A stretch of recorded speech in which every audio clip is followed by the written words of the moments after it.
इन 4 लोगों से भूल कर भी ना करें शत्रुता, वरना बेमौत मारे जाओगे।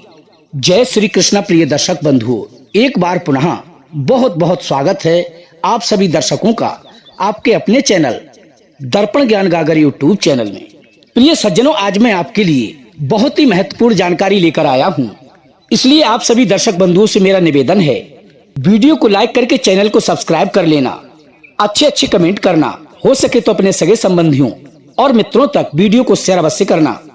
तो बने रहिए बिना स्किप किए हमारी वीडियो की समाप्ति तक। प्रिय सज्जनों, आज का विषय आपके लिए बहुत ही शिक्षाप्रद होने वाला है। प्रिय सज्जनों, एक बार जंगल में बहुत सारी भेड़ें घास चरने आया करती थीं और उसी जंगल में कुछ कुत्तों से उन भेड़ों की मित्रता हो गई। जब वे भेड़ें जंगल में घास चरने जाती थीं, तो वे कुत्ते भी उन भेड़ों के साथ आया जाया करते थे। अब उन कुत्तों के संरक्षण में रह करके वे भेड़ें निर्भय होकर के उस जंगल में घास चरती थीं। उस जंगल में रहने वाले भेड़िए उन कुत्तों के डर से उन भेड़ों के लिए अपना शिकार नहीं बना पाते थे। एक दिन सभी भेड़ियों ने मिलकर के आपस में मंत्रणा की कि अरे भाइयों, हमारा भोजन हमारे आंखों के सामने है और पूरे दिन रहता है, लेकिन हमारा दुर्भाग्य देखिए, इन कुत्तों की वजह से हम अपने भोजन को ग्रहण नहीं कर पाते हैं। अब हम सभी को मिलकर के कुछ ऐसा उपाय करना चाहिए जिससे इन भेड़ों और कुत्तों में अनबन हो जाए और ये भेड़ें उन कुत्तों से नफरत करने लगें। जब तक हम इन कुत्तों को इन भेड़ों से दूर नहीं हटाएंगे, तब तक हमारा काम बनने वाला नहीं है। क्योंकि प्रिय सज्जनों, कहते भी हैं, समय पर बलवान को प्रणाम करने वाले, समय देखकर उस पर वार करने वाले ही बुद्धिमान माने जाते हैं। जो शत्रु सत्यवादी है, धार्मिक है, भाई बंधु वाला है, बलवान है और बहुतों पर विजय प्राप्त करने वाला है, तो उससे मिलकर ही काम करना उचित है। लड़ाई लड़ने से अच्छा तो ये है जो उससे मेल करता है, तो उसके शत्रु उसके बस में अतिशीघ्र हो जाते हैं। तभी एक भेड़िया कहने लगा कि हे भाई, निर्दयी, लालची, आलसी, झूठा, दंभी, डरपोक, अस्थिर, मूर्ख और युद्ध के प्रतिकूल चलने वालों को बड़े ही आराम से उखाड़ फेंका जा सकता है। कहते हैं कि नए नौकरों के विनय से, अतिथियों के मीठे वचनों से, स्त्रियों के झूठे रोने से और धूर्तों के कपट भरे वाक्यों से कौन नहीं ठगा गया। परहेज ना करने वालों को कौन सा रोग नहीं सताता। मूर्खों को चालाकी कहाँ आती है। लक्ष्मी पाकर के कौन घमंडी नहीं हो जाता। मृत्यु किसे नहीं मारती। स्त्री की वासना किसे पीड़ा नहीं पहुंचाती। तभी एक बूढ़ा भेड़िया कहने लगा कि हे भाइयों, हमें कोई ऐसा उपाय करना चाहिए जिससे ये कुत्ते इन भेड़ों के पास से हमेशा हमेशा के लिए अलग हो जाएं। फिर तो इन मूर्ख भेड़ों को फंसाना और इन्हें मारना कोई भी बड़ा कार्य नहीं है। ये काम हमारे लिए बहुत ही आसान हो जाएगा।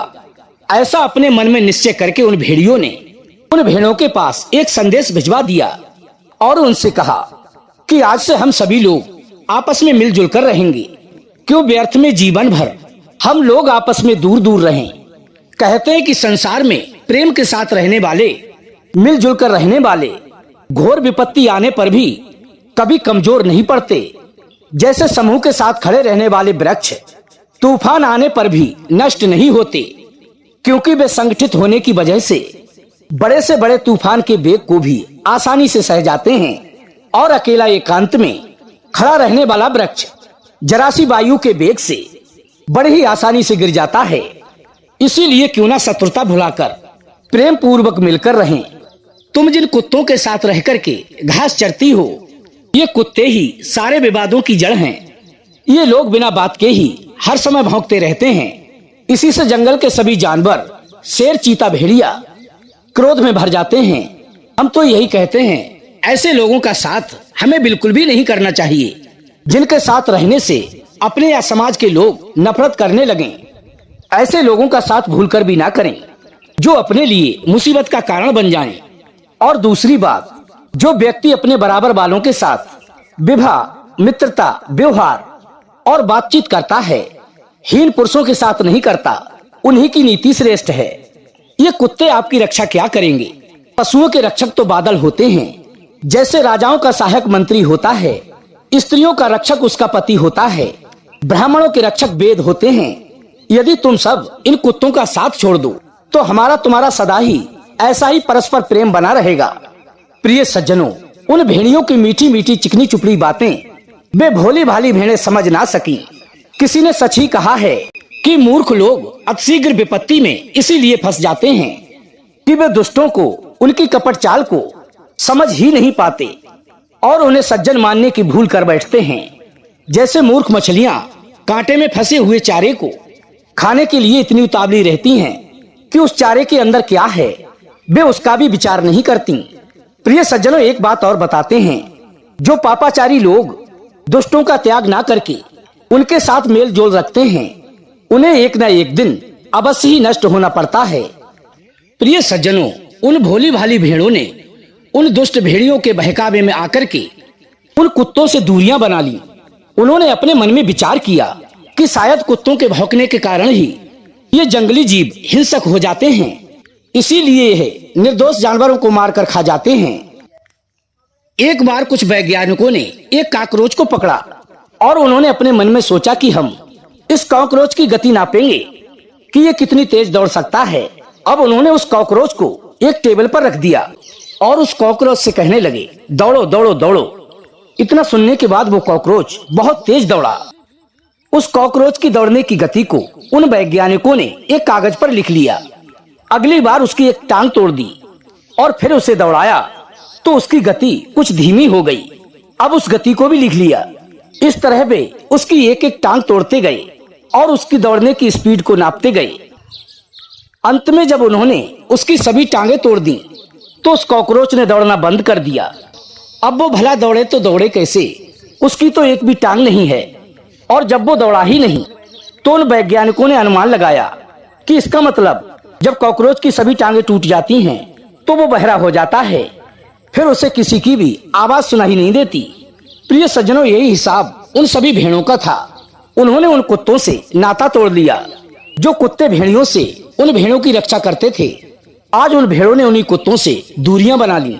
अब तो उन भेड़ियों को पूरा अवसर मिल गया। वे एक एक करके उन सभी भेड़ों को चट करने लगे।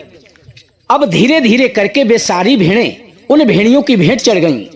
प्रिय सज्जनों, आज हमारे द्वारा सुनाई जाने वाली कहानी का मुख्य उद्देश्य ये है कि हमें शत्रु की बातों में आकर के हमें अपने हितैषी मित्रों का कभी भी त्याग नहीं करना चाहिए, क्योंकि जो लोग अपना हित चाहने वाले मित्रों का त्याग कर देते हैं उन पर निश्चित रूप से बहुत बड़ा संकट आ जाता है। सच्चे मित्र और हितैषी दवा के समान होते हैं। वे लोग शत्रु रूपी रोग को नष्ट करने का काम करते हैं। ऐसे लोगों का कभी भी अहित नहीं होता। इसलिए प्रिय सज्जनों, ऐसे लोगों का कभी भी त्याग नहीं करना चाहिए।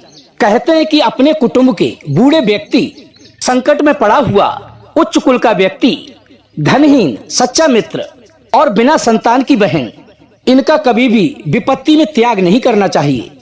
प्रिय सज्जनों, इन चार लोगों को अपने घर में रहने का आश्रय अवश्य ही देना चाहिए। ये लोग कभी भी आपका बुरा नहीं सोच सकते, अपितु अच्छा ही सोचेंगे। यदि कुटुंब का बूढ़ा व्यक्ति आपकी चौखट पर पड़ा रहेगा तो उसके होने से आपको कोई भी हानि नहीं है, अपितु फायदा ही है। इसलिए प्रिय सज्जनों, ये जो चार लोग हैं ये आपके सदैव भी हितैषी होते हैं। इनका जीवन में कभी भी त्याग नहीं करना चाहिए। तो कैसी लगी प्रिय सज्जनों आज की हमारी ये कहानी? यदि वीडियो पसंद आई हो तो वीडियो को लाइक करके चैनल को सब्सक्राइब कर लेना। अच्छे अच्छे कमेंट करना, हो सके तो अपने सगे संबंधियों और मित्रों तक वीडियो को शेयर अवश्य करना। प्रिय सज्जनों, हम फिर मिलेंगे इसी प्रकार की ज्ञानवर्धक चर्चा के साथ। इसी के साथ दोस्तों, राधे राधे, जय श्री कृष्णा।